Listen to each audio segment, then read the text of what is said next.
सगळ्यात महत्त्वाचं पण आपण जी ऑइलची सेवा करतो त्या ऑइलच्या सेवेला पितांबरी सगळं ऑइल आपल्याला गेले कित्येक वर्ष उपलब्ध करून मिळते. तर त्यांना स्पेशल दुसरा मगाशी गायत्रीने एक प्रश्न विचारला होता की आपण हा कॅम्प करतो त्याच्या आधी काहीतरी आपण प्रिपरेशन येणाऱ्या लोकांना त्याची माहिती देणं किंवा कसं करावं आणि स्वच्छता नीटनेटकेपणा आणि सगळ्या काळज्या कशा कराव्या त्या दृष्टीने आपल्या तर्फे मागच्या वर्षी आपण फर्स्ट एडचा कॅम्प ऑलरेडी सापटणेकर सरांच्या इथे केला होता.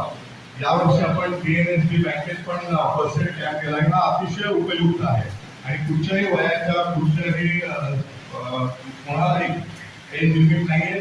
मुद्दाम हा फर्स्ट एड कॅम्प अटेंड करा.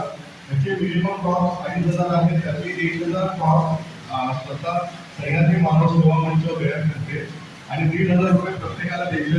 एक दिवसाचा हा ट्रेनिंग कॅम्प असतो.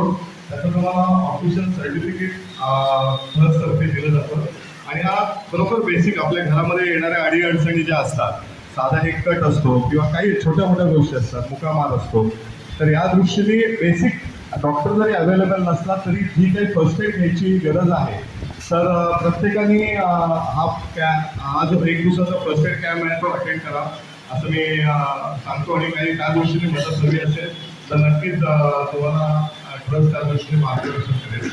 आपल्यामध्ये आपले एक ट्रस्टी डॉक्टर अच्युत जोशी हे भयंकर अतिशय 3 दिवसाच्या कॅम्पला पूर्ण वेळ बसून वैद्यकीय सेवा उपलब्ध देत होते पण त्यांच्या प्रकृती स्वास्थ्यामुळे ते येऊ शकले नाही पण त्यांनी स्वतः पर्सनली मला सगळ्यांना धन्यवाद द्यायला सांगितले.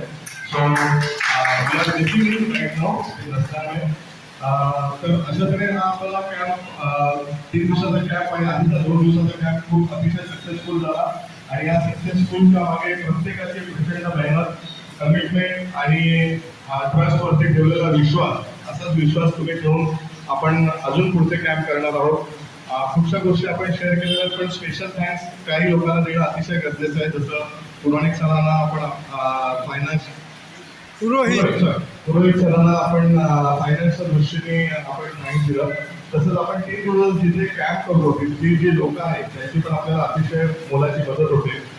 जसं नातेपुतेला सूळ साहेबांचा बंगला आहे तर सूळ साहेबांना पण स्पेशल थँक्स. त्याच्यानंतर आपण माळशिरसला जातो.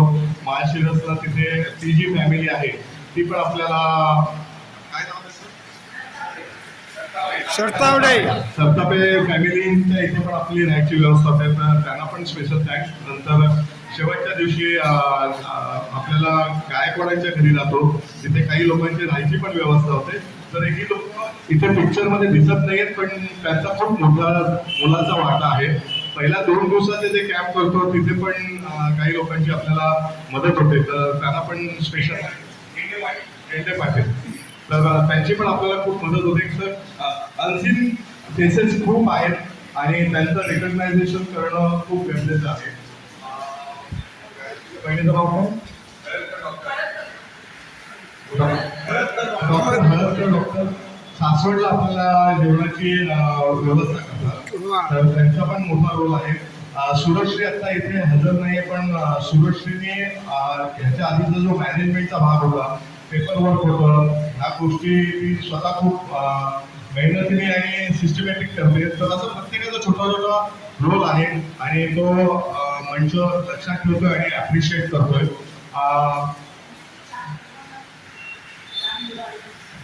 PNSB बँकेचं स्पेशल थँक्स कारण यंग जनरेशन या कॅम्पमध्ये अतिशय गरजेची असते कारण खूपसं हार्ड वर्किंग जॉब खूप असतो. जसं टेंट लावणं हा वाटतं तेवढा सोपा विषय नाहीये पण तो जवळजवळ रात्री 10:30ला चालू पण सकाळी 3 वाजेपर्यंत ती लोक कसं झोपत नाही टेंटवाले आणि 3ला सुद्धा झोपतात म्हणजे 2 तासानंतर होतात आणि परत सगळे परत सेवेला हजर असतात. तर त्या सगळ्या टीमला स्पेशल थँक्स.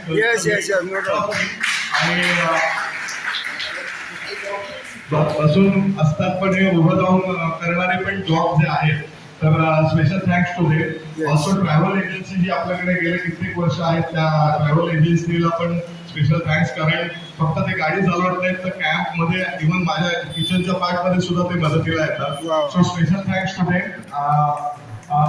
एक गोष्ट मगाशी आपण एक राहिलं जे आपण कप सिरप देतो कप सिरप आणि युरिन अल्कलाइजर जे जातो तर त्या लोकांची पण कन्सिस्टंटली जागेवर बसून सेवा देतात. त्यामुळे वय नॉट मॅटर्स, तुमचं कमिटमेंट आणि तुम्ही how you serve to the Mauli, सेवेला तुम्ही किती वेळ देता ते महत्वाचं आहे.